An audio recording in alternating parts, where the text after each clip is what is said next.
Сайн бацгаана уу үзэгчдээ. Хятад хэлний дунд чатны хичээл маань эхэлж байна. Тэн хичээл эхлэхээс өмнө уламжлал ёсоор өнгөрсөн хичээлээ тавьчихаанд автъя. Бид өнгөрсөн хичээлээр биши, шихэ, вангго зэрэг үгийн хэрэглээ болон яжүүшэ гэсэн хэллэгийг хэрхэн хэрэглэдгийг мэдэж авсан. Орчин цагт цахим сүлжээтэй холбоотой маш олон үг хэллэг нийт түгэх болсон. Тэдгээрээс вангруо цахим сүлжээ, вангье цахим хуудас, вангё сүлжээний найз, вангго цахим худалдаа, вангхао цахим хэлбэрийн шалгалт, вангчхун цахим хорхоотон гэх мэт үгнүүдийг үзсэн. Өмнө үзсэн ойролцоо утгатай бас нэг үг бол биши гэсэн үгнүүд ба эдгээр нь хэрэгцээтэй, шаардлагатай гэсэн утгатай. Жишээ өгүүлбэрийг харъя. 生活必需品一般都比较便宜. Амьдралын хэрэгцээд бүтээгдэхүүн нь ихэнхдээ харьцангуй хямд байдаг. 你必须认识汉字. Чи ханзаа таньдаг байх шаардлагатай. Энэ өгүүлбэрт биш нь дайвар үгийн үүргээр зөвхөн үйл үгийн өмнө л ордог. Харин нөгөө биш нь тэмдэг нэр болон үйл үгийн үүргээр хэрэглэгддэг. Мөн би явч мөн тэмдэг нэрийн үүргээр хэрэглэгддэг. Жишээ өгүүлбэрийг харъя. 去留学当然要办一些必要的手续. Гадагшаа явж сурахад мэдээж шаардлагатай бичиг баримтыг бүрдүүлнэ. Бидний үзсэн бас нэг ойролцоо үг бол шихэ ба хөши. Бид хоёулаа тохирох, нийцэх гэсэн утгыг илэрхийлэгч хөши нь мөн цогцох гэсэн утгатаас гадна ардаа тусагдсан авдаггүй. Жишээ нь 这个考试比较适合我. Энэ шалгалт надад харьцангуй тохирох юм байна. 这件衣服我穿着合适不合适? Энэ хувцсыг өмсвөл надад зохих болов уу? Өмнөх хичээлээр үзсэн бас нэг хэллэг бол 也就是说 өөрөөр хэлбэл гэсэн утгатай үг. Уг хэллэгийг нэмэн дэлгэрүүлж тайлбарлах зорилгоор хэрэглэдэг. Жишээ нь 能用键盘写 也就是打字. Компьютерын гараар бичнэ. Өөрөөр хэлбэл шивнэ. Үзэгчдээ ингээд бид өнгөрсөн хичээлд үзсэн үг хэллэгээ маш товчхон давтлаа. Одоо шинэ хичээлээ үзье.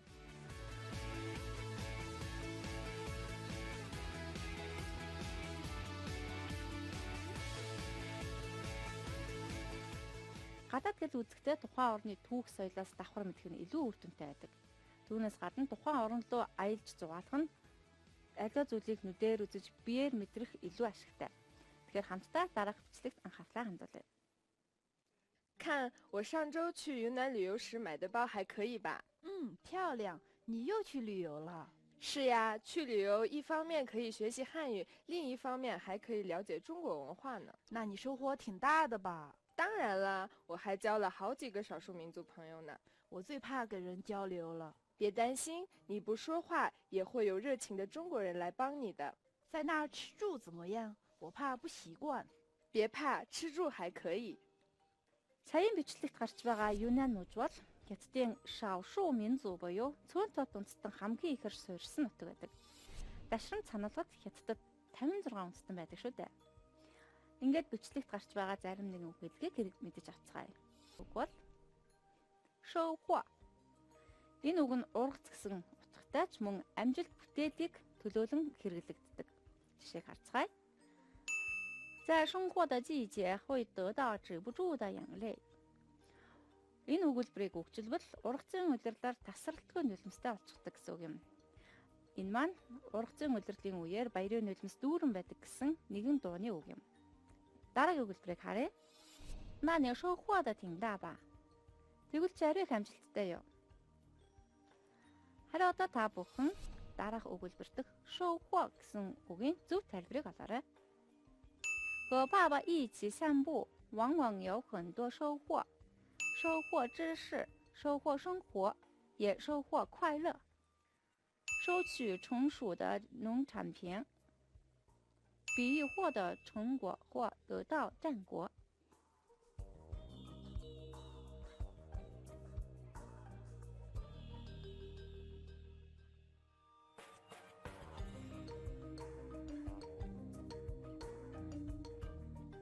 Хариултаа харъя. Зүйтэй мэдээж бие хувилбар. Учир нь өгүүлбэрт маань тариа будааны ургац биш харин хүний олж авсан амжилтын тухай өгүүлж байна. Өгүүлбэр орчуулбал 和爸爸一起散步，往往有很多收获，收获知识，收获生活，也收获快乐。Аавтайгаа алхаад явж байхдаа байнга л ололттой байдаг. Мэдлэг хураана, амьдралаас мэднэ, баяр хөөргийг олдог. Одоо дараагийн үгээ харцгаая.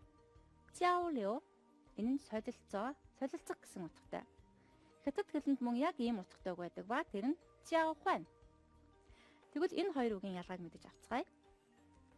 交换гэдэг нь аливаа бодит тодорхой зүйлийг солилцохыг хэлдэг бол харин 交流нь хийсвэр утгатай зүйлийг солилцохыг хэлдэг байна. Жишээ өгүүлбэрийг харъя. 我最怕跟人交流了. Би хүнтэй харилцахаас хамгаас хэмээдэг. 比赛前双方交换了纪念品. Тэмцээнээс өмнө хоёр талд дурсгалын зүйл солилцов. Одоо харин бүгдээрээ хэрэгжилж чадж гэнэ үгүй юу гэдгээ дараах дасгал хийж салгацгаая.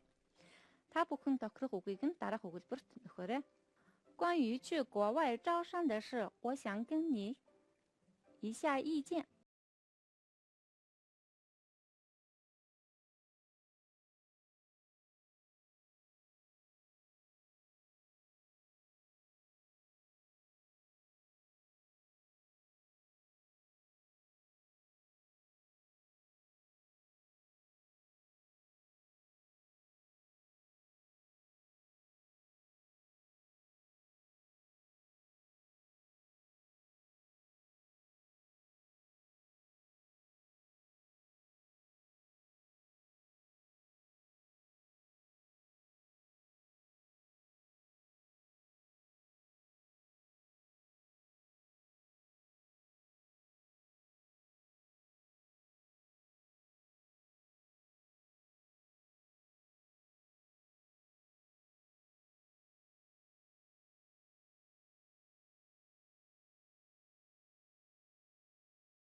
Одоо бүгдээрээ нөхөж болох боломжит хувилбарыг харцгаая.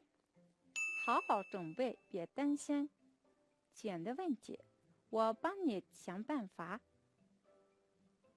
Орчуулбал сайн л бэлд. Мөнгөний асуудалд санаа зовох хэрэггүй. Би чамд арга олоход чинь туслана. Ингээд манай өнөөдрийн хичээлийн сүүлийн мэдэж авах ёстой үг болох и фамиан гэсэн бүтцийг мэдэж авцгаая.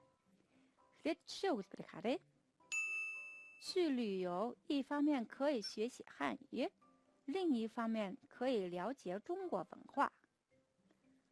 Аяллаар явбал нэг талаар хятад хэлээ сурч болно, нөгөө талаар хятад орны соёлыг мэдэж авах боломжтой. Энэхүү жишээнээс харахад и фамиан, лин и фамиан гэдэг нь нэг зүйлийг хоёр талаас нь нэмэн тайлбарлах зорилгоор хэрэглэгддэг байна. Тухайлбал аяллаар явахын ач тусыг хятад хэлээр сурна, бас хятадын соёлыг ч танина гэх мэтээр тайлбарласан байна. Харин одоо та бүхэн дараах хоёр зурагны аль нь дэлгэцэн дээр хөгүүлбэртэй таарч байгааг нь тааруулаарай. 骑自行车很好，一方面可以锻炼身体，另一方面可以保护环境。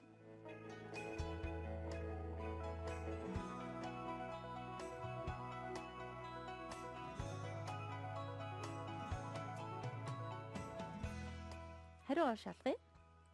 Зүйтэй мэдээж 2 дугаар зураг өгүүлбэр орчуулбал 骑自行车很好，一方面可以锻炼身体，另一方面可以保护环境。Дугуй унах нь их сайн. Нэг талаар биеэ чирэгжүүлж болно, нөгөө талаар хүрээлэн буй орчноор хамгаалж болно. Ингээд бичгээ дахин нэг үзээд бүрэн ихээр нь орчуулъя. 看，我上周去云南旅游时买的包还可以吧？ Хардаа түрүү 7 хоногт Юнан руу явж аялахдаа авсан энэ сав дайжгүй байна уу? 漂亮，你又去旅游了。 Гоё юм. Чи дахиад аялаа юу? 是呀，去旅游一方面可以学习汉语，另一方面还可以了解中国文化呢。 Тийм. Аяллаар явбал нэг талаар хятад хэлээ сурч болно. Нөгөө талаар хятад орны соёлыг тухайч мэдэж авах болно. 那你收获挺大的吧？ Тэгвэл чи ол зомог ихтэй байгаа юм байна да. 当然啦，我还交了好几个少数民族朋友呢。 Мэдээж би хэд хэдэн бага ястан найзтай болсон. 我最怕跟人交流了。 Би хүнтэй харилцахаас их хэмээдэг. 别担心，你不说话也会有热情的中国人来帮你的。 Санаа зовлтгүй. Найрсаг хятад хүн ирээд чам туслах болно. 在那儿吃住怎么样？我怕不习惯。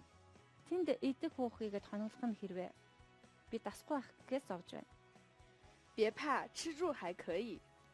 Эмээс нь хэрэггүй. Идэх уух ба хоногдоход дайжгүй. Үзэгчдээ бид өнөөдрийнхөө сурсан зүйлээ баттган дасгал ажиллацгаая. Та бүхэн бичлэг сонсоод дараах өгүүлбэрүүд зөв буруу болохыг нь тэмдэглээрэй. Тэгэхээр дасгалын өгүүлбэрээ орчуулъя. 凡是英语专业毕业的人都可以报名. Англи хэлний анги төгсөнд бол бүгд оролцож болно. 这个新工作有时候可以不用电脑或笔. Энэ шинэ ажилд заримдаа компьютер болон баг хэрэглэдэггүй. Ингээд бичлэгээ сонсъё. 喂，您好，请问是思明教育培训中心吗？是的，请问有什么可以帮您？是这样，我听说你们需要一名英文翻译。是的，凡是英文专业毕业，而且做过这方面工作的人，都可以报名。我在大学学的就是英文翻译，请问这个工作要做些什么？一方面是笔译，也就是说，要翻译一些材料；另一方面是口译，也就是说，要做一些接待工作。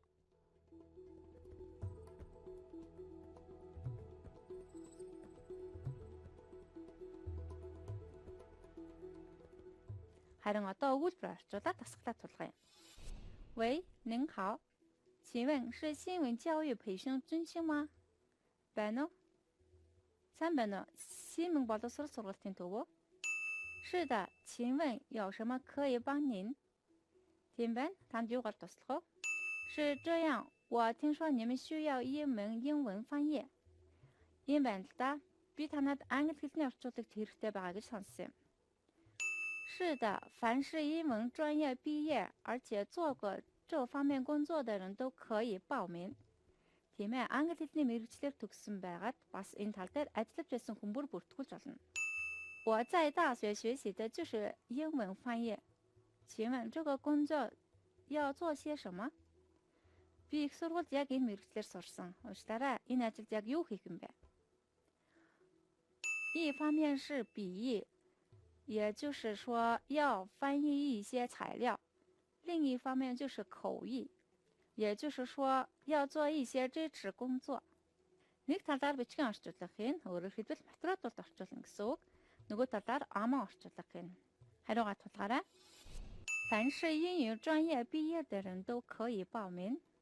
Энэ бол буруу. Учир нь бичлэг 凡是英文专业毕业而且做过这方面工作的人都可以报名. Зөвхөн англи хэлний мэргэжил төгссөн байхаас гадна бас ажиллаж байсан туршлагатай гэсэн байх нь. Харин дараагийн өгүүлбэр нь зөв байна. 这个新工作有时候可以不用电脑或笔. Үзэгчтэй ингээд манай өнөөдрийн хичээл үгээр өндөрлөж байна. Бид өнөөдрийн хичээлээр 收获 交流зэрэг үгийн хэрэглээг мэдэж авснаас гадна бие даншин гэсэн хэллэг болон 一方面另一方面гэсэн үгцийг мэдэж авлаа. Харин дараагийн хичээлээр 差点起来гэсэн үгийн хэрэглээг мэдэж авах болно. Ингээд дараагийн хичээл хүртэл түр баяртай үзэгчтэй. 再见. Хятад хэл бол 21-р зууны залуучуудын зайлшгүй эзэмших ёстой чадваруудын нэг.